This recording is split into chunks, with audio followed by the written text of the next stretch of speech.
I've told this story a few times in the last decade, each time feeling my pulse thump in my ears like I'm back in the car with the dash lights dim and my hands sweating on the wheel. I used to think I was tough. Back then I was 20, stubborn, and convinced I could muscle my way through a 16-hour drive from Seattle to Chicago in one shot, because I didn't want to spend one more night in a city that suddenly felt like a cramped memory closet. A relationship had ended messily, so messy it felt like syrup on the walls, and I thought distance would do what time couldn't. I loaded my 2006 Honda Civic until the chassis sagged, thrift store plates wrapped in towels, a futon mattress bungeed to the roof like a soft doomed raft, a cardboard box of paperbacks heavy enough to make the trunk complain. I told my dad I'd stop when I got tired. I told my friends I'd be careful, and I told myself a lie that sounded noble. I'll power through. I want to start over quickly. Daylight driving felt normal, even good. The coffee stayed hot for a while. Music made a cheap tin echo off the doors. Washington blurred into Idaho, then Montana, then the kind of wide that makes your chest feel hollow. When the sun finally slid down and the window glass turned to mirrors, it was like someone flipped a switch on the world. The land outside went black and stayed black. The stars were there, sure, but they looked like someone sprinkled sugar on asphalt. The highway narrowed from 4 lanes to 2, the white paint scuffed and tired. A crosswind pushed at the car in an irritably steady way that made my shoulders cramp. Out there are stretches where there's just nothing. Not the romantic nothing people mean when they talk about open road. I mean a functional nothing. No towns, no farmhouses, no lights, no cell service bubbles. Just the sense that if your car sputtered and died, you would hear it ticking as it cooled, and then you'd hear your heart, and that would be it for a long time. The Civic's right side had this old rattle I'd ignored for years. At 65, it was a hum. At 70, it became a shiver. And at 75, it turned into a vibrating noise like a hive somewhere inside the panel. Around midnight, I was holding the wheel tighter, trying to steer around potholes the way you steer around a thought you don't want to fully look at. My eyelids felt salted. Twice I slipped onto the rumble strip and the sound jolted my spine like an electric prank. I argued with myself for 10 exits that didn't exist. Pull over. No, keep going. Stop. You're fine. Stop. You're fine. Then I saw that little blue sign appear like a voice. Rest area. 2 miles. My body did the math before I did. Bathroom, vending machines, a nap with my seat back and the emergency jacket rolled under my neck. I told myself 30 minutes and back on the road. I think part of me believed that if I just hurried through the rest stop, I could outpace the feeling that something unseen had started watching me around the time the sky went absolutely black. The exit ramp was a curve that snuck up on me. I braked too hard, felt the weight in the trunk lean forward. The lot opened up into 4 yellow pools of sodium light like islands in a lake of dark. Weeds speared through the cracked asphalt. Someone had spray-painted a profanity on the far concrete barrier in big bubble letters that suddenly looked childish and mean and ghostly. There was one other vehicle, an old Ford pickup, paint sun-bleached to a chalky gray, was parked diagonally across 3 spots near the bathroom building. It wasn't idling. Headlights off. The bed looked empty. The windshield was mostly glare and shadow. Even so, I could see there was someone in the driver's seat, not moving, facing forward like a mannequin posed to look like a person who'd fallen asleep in a car commercial. I parked a few spaces away, angled toward the exit. A dumb little habit because a friend once said, always nose out in case you have to peel out. I cut the engine and the sudden silence felt like I'd pressed mute on a horror movie right as something was about to happen. The cooling engine ticked to itself. I could hear my own breath. I could also hear the lights buzzing, sodium vapor hum, a sound that somehow makes the dark feel darker. I told myself not to be dramatic. People nap at rest stops all the time. People mind their own business. It would be extremely weird for a stranger to take an interest in me on a random night in the middle of Wyoming. But that thought came with a little aftertaste. Weird things happen exactly because they're weird and you don't expect them. I checked my phone. No bars. Not even the pity of a ghost bar. Just a flat little no service that might as well have said you're a lighthouse in fog and nobody's at sea tonight. The GPS map still showed the road, my location as a stubborn blue triangle, but without data it felt like a glossy picture of a fire exit with no handle. The pepper spray my dad had insisted on lived in the glove box behind expired registration cards and a pack of gum that had fossilized into a single minty slab. I fished it out and slid it into my hoodie pocket. I told myself I was not planning to use it. I told myself it was the same as buckling a seatbelt. I told myself a lot of things. When I opened the door, the air had that high desert temperature trick where it drops 10 degrees too quickly. I smelled dust, a whiff of hot rubber from my tires, and something like damp stone. Gravel crunched under my sneakers. The lights threw my shadow long and thin across the lot to the welcome sign, where my head stretched and warped into a shape I didn't like. Then a second sound sidled in under the buzz of the lamps. A low rumble I knew without thinking. An idling engine. I looked at the pickup.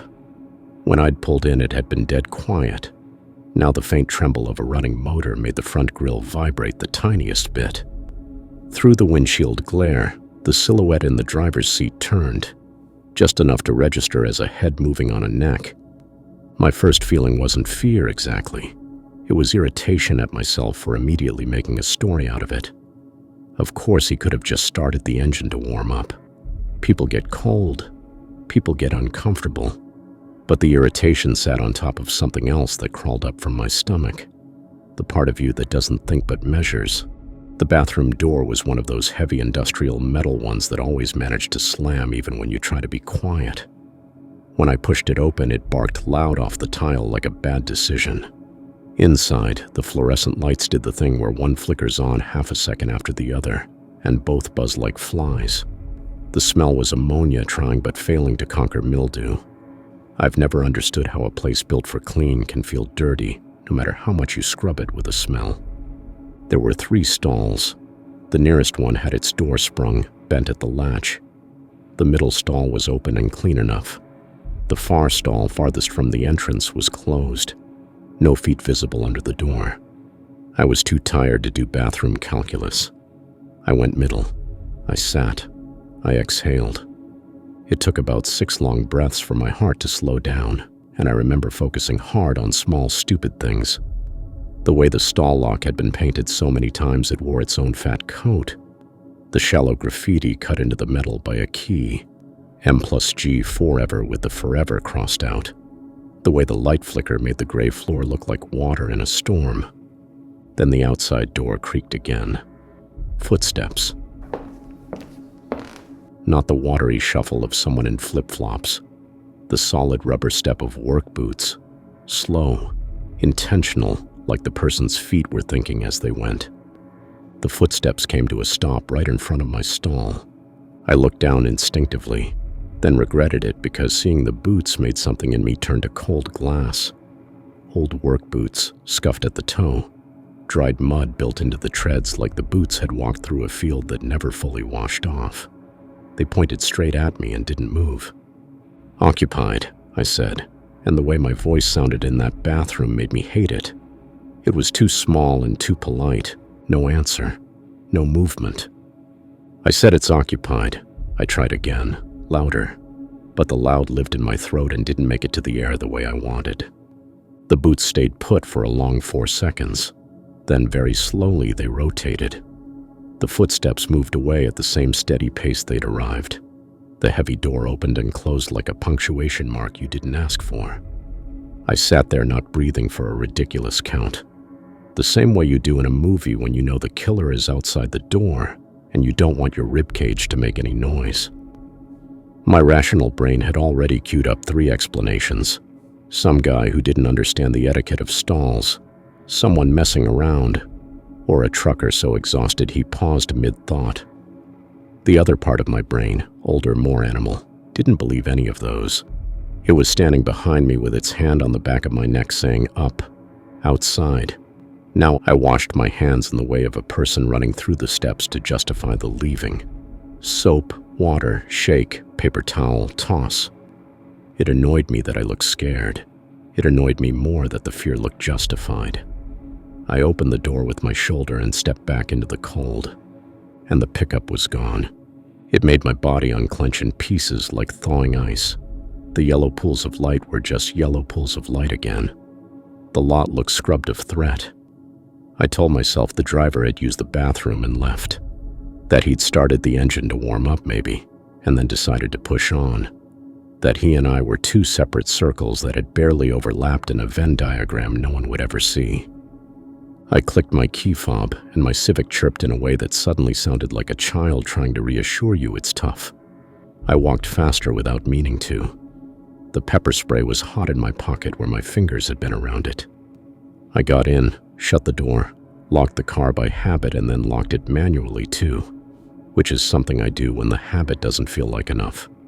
The air inside smelled like fast food salt and the stale lemon of the cheap air freshener I'd pinned to the vent. There was also a human smell that is hard to name.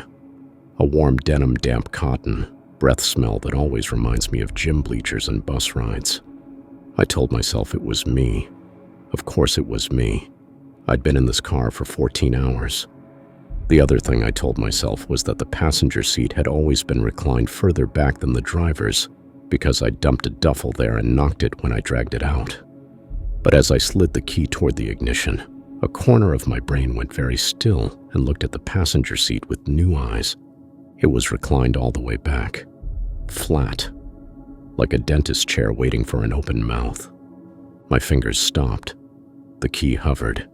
The car was silent except for the little plastic tick from the hazard light I'd bumped off with my knee earlier and never turned back on. In that fragile quiet, I heard something that wasn't the car. Fabric. Rustling. The sound of a sleeve on upholstery, of jeans deciding whether to bend. Behind me, I didn't turn around. I didn't even breathe. There's a kind of cold that slides under your skin and doesn't feel like temperature. It feels like a verdict. Something leaned forward until I felt the air change against my neck. A warmth a hair's breadth from the skin behind my ear, and a voice I had never heard and will never forget said, very softly, "Don't scream." My body screamed for me. I screamed for me. I don't remember inhaling. The key went into the ignition by muscle memory, and I wrenched it hard. The Civic coughed and turned over, and I threw it in drive with the stupid hope that forward motion is salvation. A hand shot over the back of my seat and grabbed a fistful of my hair at the crown. Pain rang bright, immediate. I yanked left, the car's wheels thudding over the lines, tires chirping, the hood swinging toward the bathroom building like it wanted to fling him off. He half spilled out of the back like a shadow thrown into the front, an elbow jamming into my shoulder. His breath hit my cheek hot and metallic, and underneath it was something sour, old, unwashed. I don't know what made me do it. I think I had the pepper spray in my hand the whole time without admitting it. But my thumb found the nozzle, and I shot it back blind, a bright punishment smell orange that filled the car like evil citrus. He made a sound I felt more than heard, a raw animal snarl that could have belonged to a person or something that used to be one. His grip loosened. He swore a wheezing string of words that died on his tongue. The Civic hopped a pothole and came down hard enough that my teeth clicked. We hit the driveway out of the rest area and the world jumped into the black tunnel of the highway. He was in the front now, not behind me. I could feel him right there, like a weight shifting from one foot to the other. I risked the kind of look that isn't so much a look as the outline of a look. Pale face where the eyes were streams of tears and chemical snot. Hair matted to his forehead in angry ropes. A hoodie stained deep at the collar with something that wasn't just sweat. His mouth hung open like it had trouble finding words that matched. "Pull over and I'll let you live," he said. And if he'd said it like a movie villain, I might have known how to react. But he said it like he was giving me directions in a neighborhood he hated. There are things you learn about yourself you wish you hadn't needed to learn. I have always thought of myself as polite to a fault, conflict averse, someone who apologizes when a stranger bumps into me. At that moment, there was not a polite cell in my body. I drove. I gripped the wheel so hard the cheap leather wrap creaked. I put us at 80 in a place where the night made 80 feel like ice under thin shoes. He fumbled at his hoodie pocket, half blind, and pulled something out that reflected the dash light in a way that stabbed my eyes. I didn't need to see the shape to know. The length, the serration, the possibility. The blade flashed as he tried to lift it, and my hand just acted. I hit the spray again, point blank. He barked a scream that broke in the middle and dropped the knife. It clattered under the passenger seat, and I heard it. The sound a metal thing makes when it decides to hide where your hand can't go without bleeding. I did something dangerous then. I slammed the brakes. Hard. There are pieces of my brain that will always replay that choice as if to scold. You could have rolled. You could have fishtailed into a ditch. You could have put yourself in the gravel with a stranger and a knife in a night nobody else lived in. But I did it, and he wasn't wearing a seatbelt. Momentum is a law. He flew forward and hit the dash with a crack that wasn't just plastic. He folded to the floor on the passenger side and made a sound like a dog that's been hit by a car but is still deciding whether to bite. The Civic straightened. My eyes were stinging and crying for me, not emotionally but just from chemical burn. So the road was a smear of double yellow I had to force into one line by will. I blinked until it became one line again. I accelerated until I felt the car float a little. That lightness tires get when they want to be air instead of rubber. A road sign appeared out of nowhere, blue and bossy. Gas. Food. Lodging. Exit 2 miles. 2 miles can be the size of a lifetime when you don't know if the person next to you is going to come back from the floor like a hinge. He did try. He pulled himself up by the glove compartment, and his mouth worked like he was chewing something that was trying to chew him back. The air in the car was pepper and sweat and an animal cage smell that I don't have another analogy for because I've never smelled it anywhere else. I took that exit like the car and I were the same body getting away from the same fire. The ramp unspooled into a T intersection, and a little constellation of white light sat beyond it like praise music. A gas station with a flat canopy and humming pumps. A glass door with a lighted open script that made me forgive every gas station I'd ever judged. There was a man inside behind the counter rubbing a dish rag on a coffee pot like it was the last pot on earth. I pulled right up to the door. Not to a pump, not to a line. My bumper kissed the curb like I meant to burst through if the door didn't let me. I yanked the gear into park and left the car running because turning off the engine felt like it would stop my heart too. I flung my door open and screamed a wordless thing that lived in my throat, arms waving, a flare in the night. The attendant's eyes went very wide. He hit a switch I didn't see and the door locks thunked. He pointed at the lock like a person who forgot how to mime. Then he disappeared from behind the counter, crouched, came up with a phone pressed to his ear, and kept looking from me to the car and back to me like we were a bad miracle he was trying to understand. My brain registered something that made me colder than I already was. The passenger door was opening. The man pushed himself out of my car like he was being born wrong. He didn't look at me.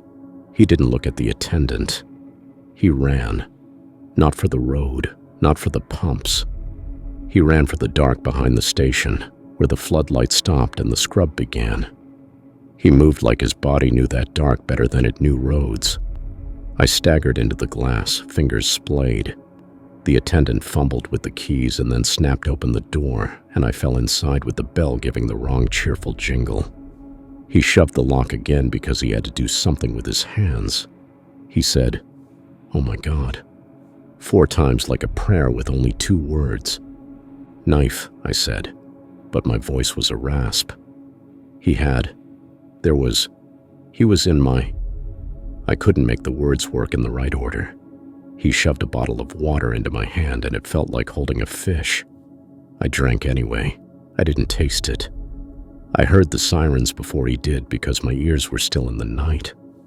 We both stood there with the island of light around us, 2 people in a fishbowl, watching the dark where he disappeared as if it would spit him back. The pumps hummed. The refrigerator in the back clicked on like it always did at this hour. The world impossibly stayed the world. Red and blue splashed the windows. The sheriff's SUV and a cruiser slid in too fast, gravel spitting. 2 deputies came out with their guns up in that low, ready way, eyes scanning for shapes. The attendant started talking too fast and pointed at me, and then at the dark, and then at the car, and then made a motion like a knife that looked like nothing until you knew the context.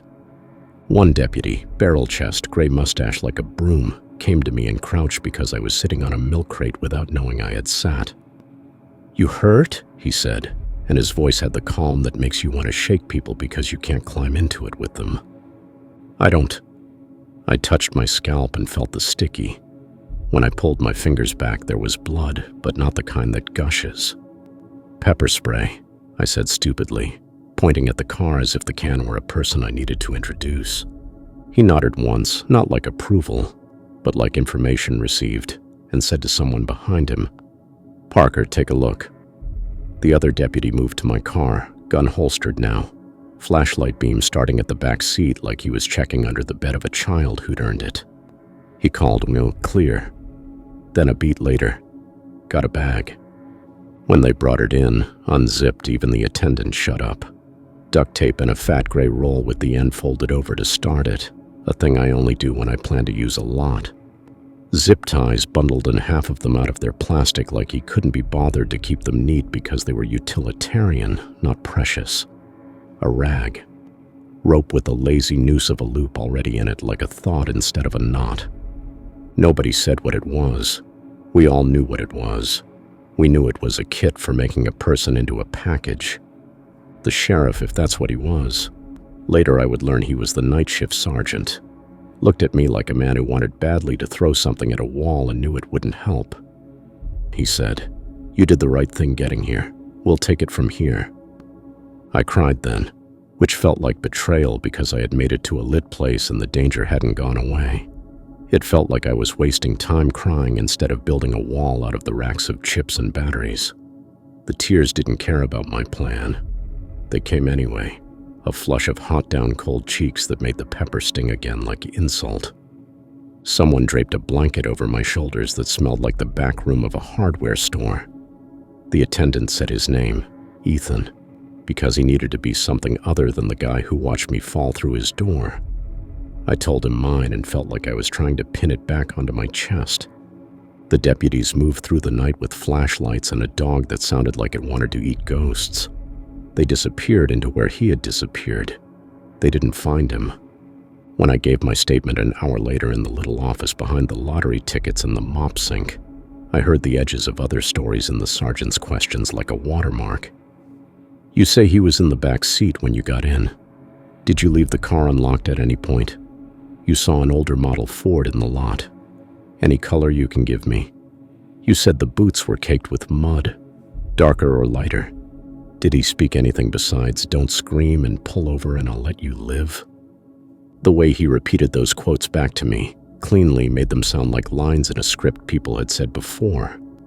I wanted to sleep. I also knew I would never sleep again. When they offered to put me up in a motel nearby, my mouth said yes while my hands clutched the blanket like it was a parachute, and we were all mid-fall. The tow truck came from my car like a hearse for a patient who'd lived.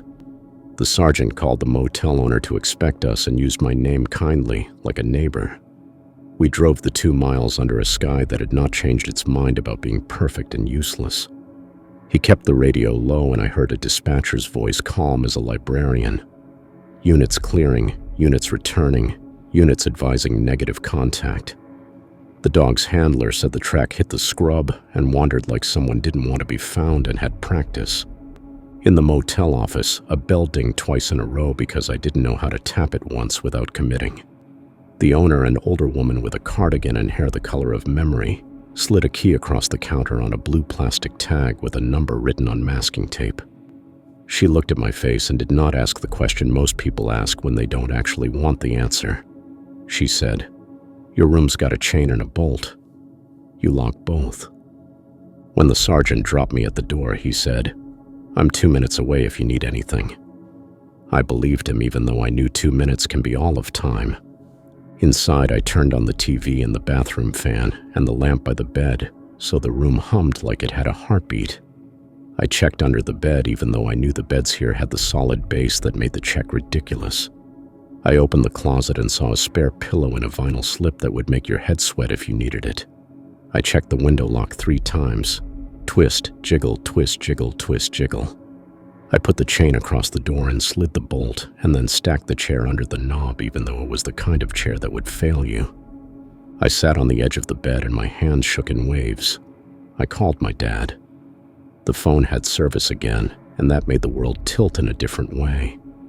When he picked up and said my name, my voice broke into the kind of crying that embarrasses you later because you sounded young. He said he would fly out and meet me wherever I wanted him to meet me. He said, "We'll get you home," and the "we" was a miracle and a wound because it meant I had been alone until now, and I didn't even know how alone that alone had been. When I finally turned the TV down and the bathroom fan off, the silence put its hand on my head again. Somewhere in the building a pipe ticked. The mini-fridge kicked on with a low growl. A truck passed on the highway at a distance that felt like a planet away. I lay down on top of the covers in my clothes because undressing felt like I'd be complicating my exit if I needed to leave in a hurry. I didn't sleep. I did that thing where your brain plays hours at you in a slideshow of moments, and the moments line up wrong, so the boots come before the voice, and the voice comes before the knife, and the knife is under your seat in the past and also right next to your rib in the now.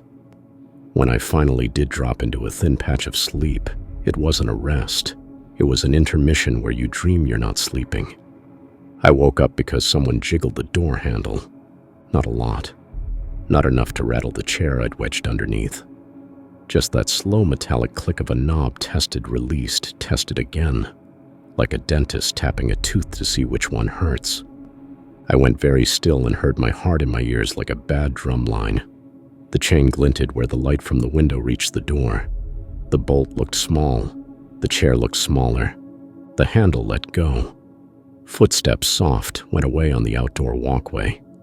I moved to the window like a person in a movie who will die for doing it, and peeled back the curtain just enough to make a slit for one eye. The walkway was empty, except for a shadow toward the far end by the vending machine where the soda logos made their own nightlight. The shadow stood very still for a second, then moved down the stairs with a patience I've only ever seen in people who aren't afraid of other people. A minute later, a door on the lower level opened and closed. I never saw a face. I never saw boots. That didn't matter. I saw the doorknob in my mind again occupied by a hand, and the hand belonged to the pickup, and the pickup belonged to the bathroom, and the bathroom belonged to the night. I didn't sleep after that. I waited for the sun the way you wait for a verdict. In the morning, the sergeant knocked softly and said my name through the door first, which made me want to unlock it faster.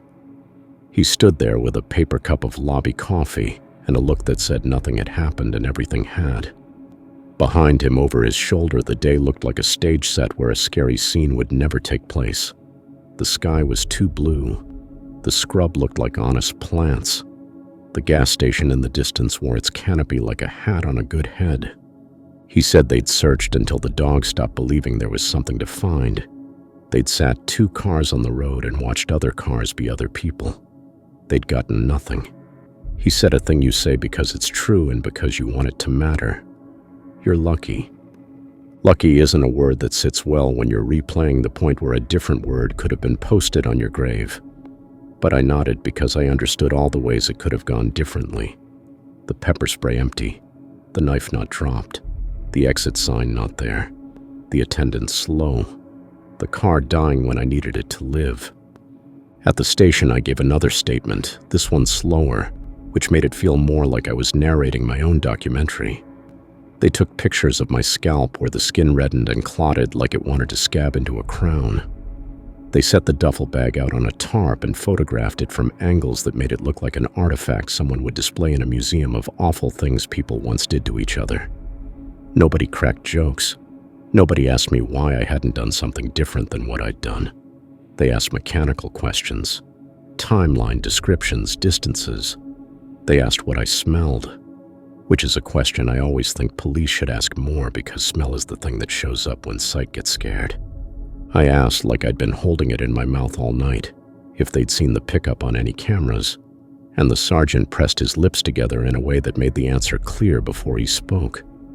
The rest area camera had been out for 3 weeks. Someone had ordered the part. The part was on back order. The state guy said supply chain. The gas station had cameras, yes, but they faced the pumps and the registers, and the cigarette case and the lottery table. The footage showed me pull up Wild and White in the face, the man behind the counter lunge for the lock, and me waving my arms like I was directing traffic at the end of the world. It showed in the far left corner the edge of my Civic's passenger door opening, then a shape moving through the dark edge of frame toward the scrub. It did not show a face, a hoodie logo, a plate, a boot. It showed the absence where everything I wanted should have been. "We've had a couple of reports this summer," the sergeant said finally. "It's not the same as this, but it rhymes. People say they pulled into a rest stop and saw a truck that didn't belong there. Folks say they thought someone was watching them. Twice we've had locked cars rifled with no broken glass. We figured somebody got good with a coat hanger and patience." He coughed like he wanted to get something out of his throat that wasn't phlegm. "We don't usually get a bag like that. Someone in a dark back office ran the serial on the knife they'd recovered from under my seat, but of course it didn't have one, and even if it had bought one, it wouldn't have told a story anyone could cast. They dusted my car for fingerprints and found a dirty carnival of whirls and loops, half of them mine, the other half the entire history of every gas station counter I'd ever touched. They bagged the pepper spray like a trophy of a small war and told me to buy another. The tow guy told me my front brakes were spicy, in a way that made me think about them like a dish a cook sent out just a little undercooked, because he liked to live dangerously. My dad flew in that afternoon on a plane with 30 seats and a pilot who called him sir and buddy in the same sentence. He hugged me in the station parking lot like he meant to return the pieces to where they were cut, and I let him. I'm not a kid, but I was then for a second, and there was some healing in admitting it. He drove the rest of the way east while I sat in the passenger seat and stared at the side mirror like I would catch a shape sorting itself out of the wind. The sky moved from a blue too honest to a gray that felt like advice. Fields appeared again, then barns, then towns that had names and people. We didn't talk much. He didn't offer comfort that sounded like quotes. He said, "I'm glad you're here once," and it sat between us like a third person we both liked. The days after were weirder than the night. My body did what bodies do after adrenaline vacates. Shaked, sweated, couldn't rest, couldn't sit still, wanted sugar and salt and sleep and could have none at once. In Chicago, my new apartment felt both like a safe and like a box. The deadbolt looked thin. The peephole looked like an eye I didn't control. I bought a second bar lock and a wedge that went under the door and a battery-operated alarm that made a sound like a banshee when the handle moved. I stuck a collapsible baton under the couch cushion and hated that it made me feel better. Therapy helped because the therapist wasn't interested in the theatrics of fear. She wanted the mechanics. Where in your body do you feel the panic start? What do your hands do?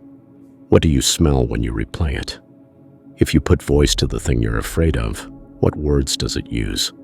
We named a part of my brain the old dog because it growled before the front of my brain had a chance to ask why. The old dog wasn't wrong about the rest stop, we agreed. The old dog sometimes barked at leaves anyway. I told almost nobody because people love a good story in the wrong way. They want the scare without the stink. They ask you to tell it at parties and then they go home to their houses where their doors click heavier than yours. The friends I did tell cried before I finished, and I found myself comforting them, saying, "It's okay. I'm okay," like a spell. One friend asked whether I thought there was any part of it that wasn't just a guy. I knew what she meant, and I didn't want to be the person who did or didn't believe in anything because believing in anything felt like opening a door you couldn't close. I said, "It was a man," and then I added, "I think," because honesty insisted. Because here is the thing that sits like grit under the eyelid. When I walked out of the bathroom, the pickup was gone. The lot was an empty stage with one prop, the bathroom building, and no actors. And yet the passenger seat was down flat like a tongue, and the smell in the car wasn't mine. And the fabric made that sound behind me that fabric makes when it decides to hold a person's shape again. The sergeant gave me a rational explanation to keep in my pocket. He said, "You probably looked at the pickup in the moment you pushed the door open, and when you looked back toward your car, he was moving. People don't notice what they're not looking at when they're scared. He could have slipped out of the truck while you were inside, crossed behind your car, and dropped in. We've seen guys who can open an unlocked door without making the dome light pop. They know the cars. I carry that explanation like a rosary. I thumb it when the part of me that makes stories starts to make this one wider than it has any right to be. And still, sometimes when I'm driving and I catch my face doubled in the rear view and the streetlight flips us all into blue, I'll see for a half-breath the suggestion of a shape in the back seat. A knee where no knee is. A shoulder too high in the glass. A curl of dark that looks like hair and then is nothing because it is nothing. I check anyway. I always check. I will check until I die. Weeks went by. The sergeant called twice. The first time was to say they were still looking, which felt like both a favor and a courtesy. The second time he said they'd picked up a guy in a different county sleeping in a church bus with a pry bar and a bag of petty theft in his possession. He doesn't fit, the sergeant said. Our guy, if it's one guy, knows the night better. This one barely knew his own name. The way he said our guy put the man in my car into a possessive that made me want to scrub out my ears. I thanked him anyway. I asked if he thought our guy had done this before. He didn't answer the question I asked. He said, "He'll do it again." And somehow that sounded worse. You think you'll be fine because you survived. It's a poor math. Survival means you're now the class of person who knows there's a class. I learned the sound of my hallway at 3 a.m. The elevator on my floor made a little sigh when it arrived, like an old man sitting down. My neighbor's door creaked like a tree limb when she got home from her night shift.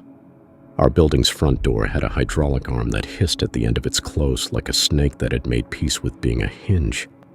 I learned all of these because anything I couldn't name became a reason to sit up and stare at the dark until it invented a shape to match the sound. 2 months after Wyoming, something small and stupid happened that might be nothing but felt like a splinter. I still can't get out. I found a note on my windshield under the wiper blade. That happens in cities. People flyer. People beg. People hate your parking. This paper was a small torn square with no printing. It had my first name written on it in block letters and nothing else. Not a curse. Not a request. Not even a phone number. Just my name, as if the note was a mirror and the mirror was wrong. I looked up and around and saw nobody and no camera and no soul who cared that I was suddenly a person with her blood in her ears again. Maybe it was a neighbor who meant to be funny. Maybe it was a child. Maybe it blew from trash and glued itself to the wiper. An unlucky graphite drew a coincidence. I threw it away and washed my hands and told the old dog to go lie down. But when I lay in bed that night, I traced the block letters in the air until they made a shape that looked like boots. I tell you all of this because I don't want to lie about the way fear works. It doesn't come in one clear wave and leave you clean. It comes like bad Wi-Fi, glitchy, annoying, intrusive, cutting out during a movie and then streaming at full blast when you didn't press play. It makes you think stupid things. Was the pickup ever real? Did I look at the wrong car? Did I recline the seat? Even as you look at the pictures the police took of your scalp and you realize your hair doesn't pull itself out in a handful. I also tell you this because there is one part of the story I haven't said yet, and it's the part that keeps this from being just a near miss with a man who belonged behind bars or in a hospital.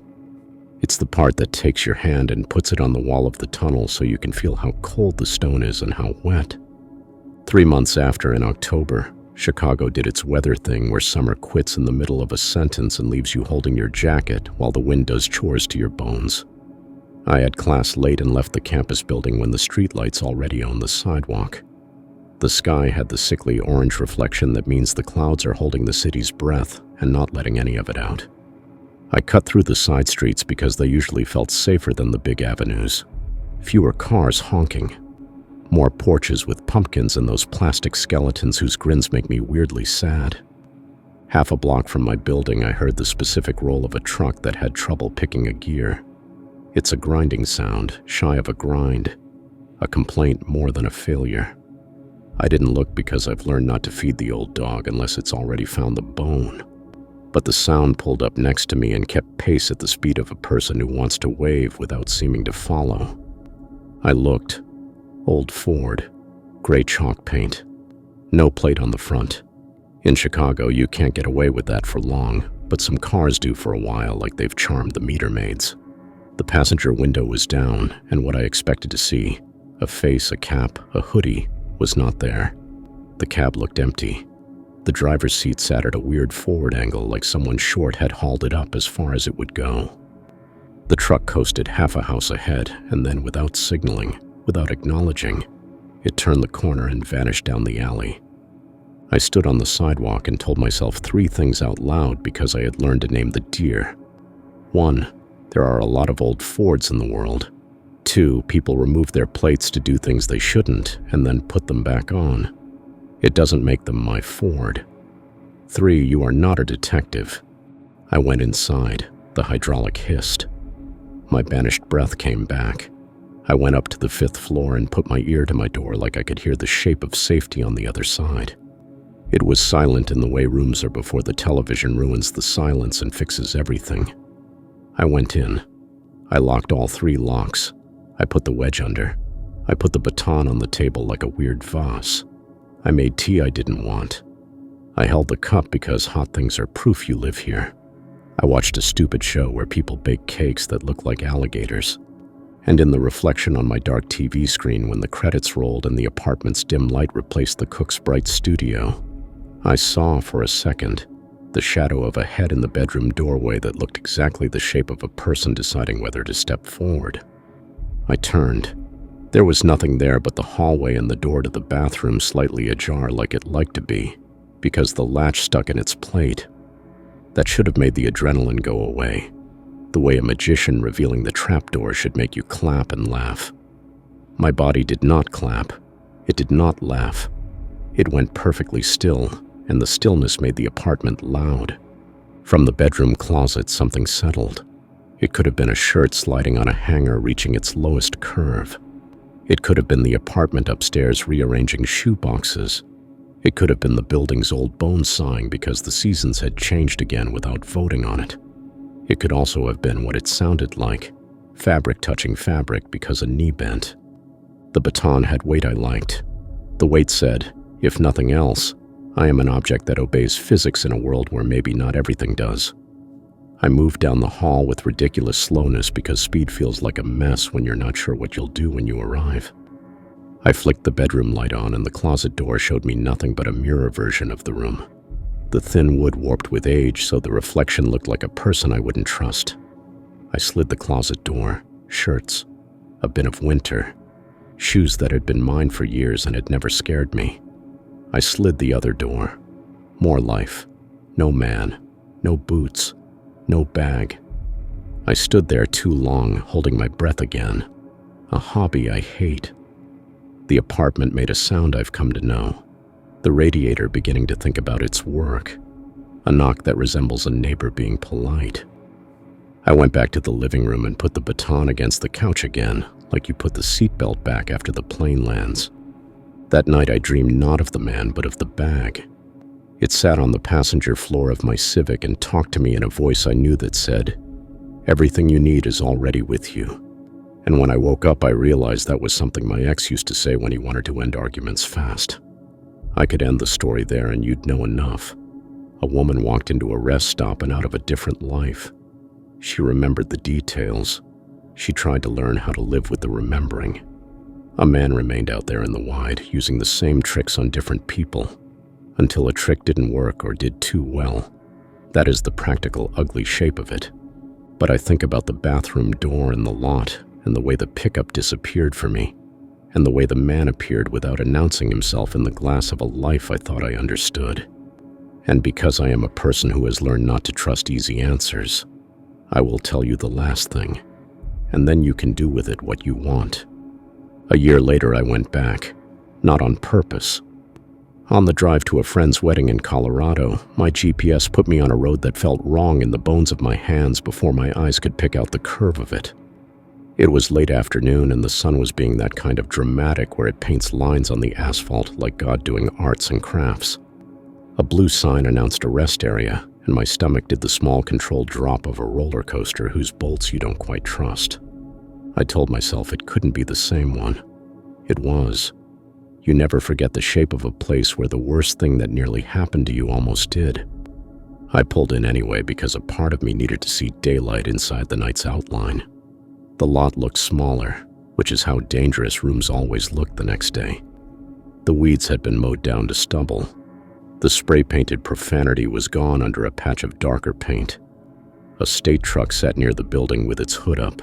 A man in a reflective vest swapping something under the hood that looked like it didn't want to be swapped. He glanced at me with the blank friendliness of a person whose job involves being visible and being ignored. I walked to the bathroom and pushed the heavy door, and it groaned a familiar hello. Inside, the lights were the same, the smell the same, the stalls the same. I picked the middle one again because I am either brave or dumb or both. I sat and stared at the graffiti and someone had added to it. Scratch next to M+G forever. A hard, angry nope, and somehow that made me like the world better. When I washed my hands and looked up in the mirror, my face looked like mine and not like the person I was that night, which was a gift small enough to put in your pocket. I opened the stall door. The far stall, the one that had been shut the night I learned my life had more doors than I thought, stood open. It was empty.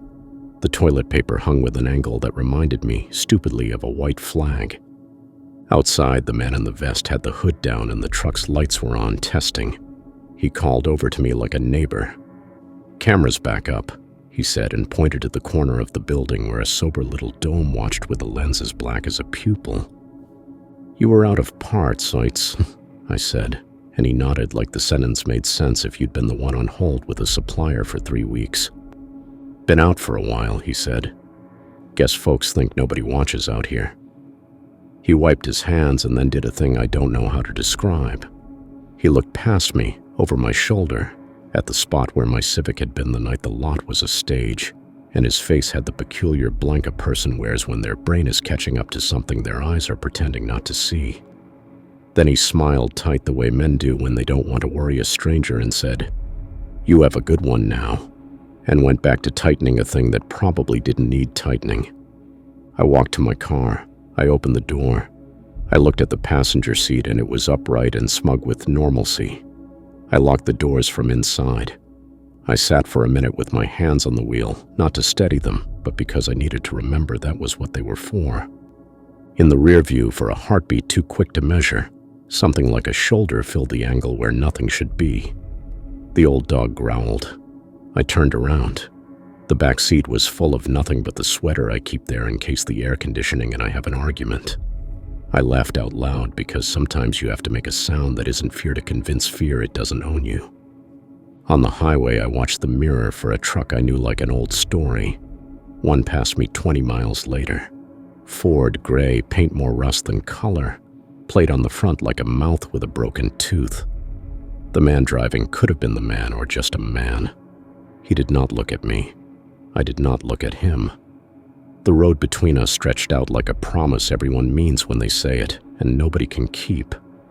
I check my back seat every time I get in the car. People laugh sometimes when they see me do it, that quick hand lift of the headrest, that peak that looks goofy in daylight. I don't care. I will never care again about the way precautions look to people who have not had to apply them.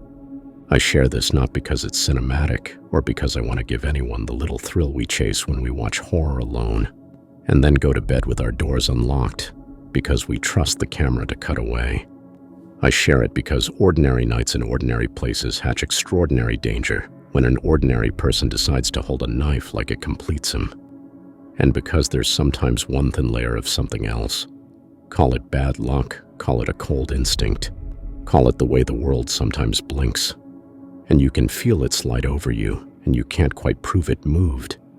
If you're ever alone on a long road and the night gets bigger than you thought it could, and if you pull into a rest stop because the blue sign promised relief, and if there's an old truck in the far light with a man who looks like a statue in a stranger museum, do the boring thing that doesn't make a story. Keep driving. And if you don't, and if you stop, and if you come back to your car and you don't listen to the old dog when it says, "Look," I hope you hear my voice where his said, "Don't scream." And I hope mine says, With all the love I have for you, check the back seat. Because he's still out there. Or he's not. Or he was never one man, but a handful of men with the same idea who sometimes share the same boots. Or he was just a man and the rest is the echo of the night you thought would never end. Either way, lock your doors, look before you sit, and pretend nothing for nobody. The only reason I'm here to tell you this is that for once in my very polite life, I did not.